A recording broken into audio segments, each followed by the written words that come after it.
It was an amazing day. Day two, it started off with me just taking a run in the morning. I hadn't run in a while, just mostly do elliptical and spin classes, but I had to run today. And as I was running on the way back to the hotel, I got to witness one of the most amazing sunrises ever. And I'll put a couple of pictures up in the next few days.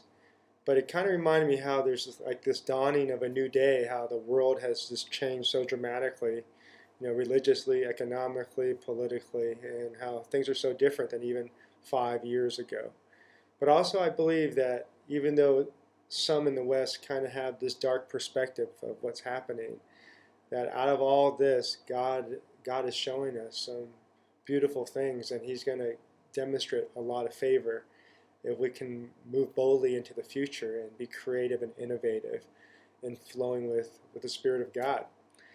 But a couple things I take away from today. I mean, there's so many conversations that we had the last 16 hours, but two things I walk away with on day two. One is that I think in the Western media, often they don't portray what's really happening between the Palestinians and the Israelis. It seems like it's definitely one-sided, and it's unfortunate.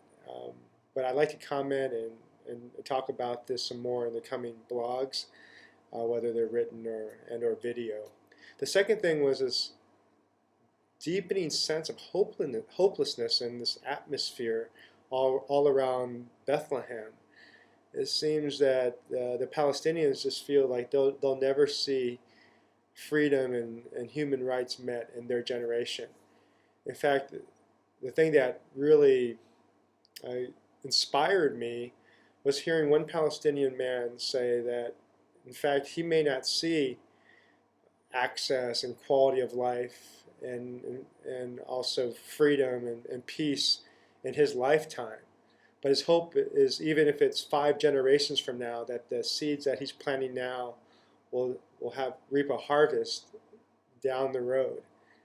And I said, man, we could all learn that there are so many great things in life that we may not see in the time frames that we like to, but God's calling us to plant these seeds of righteousness that's going to reap this incredible harvest of goodness.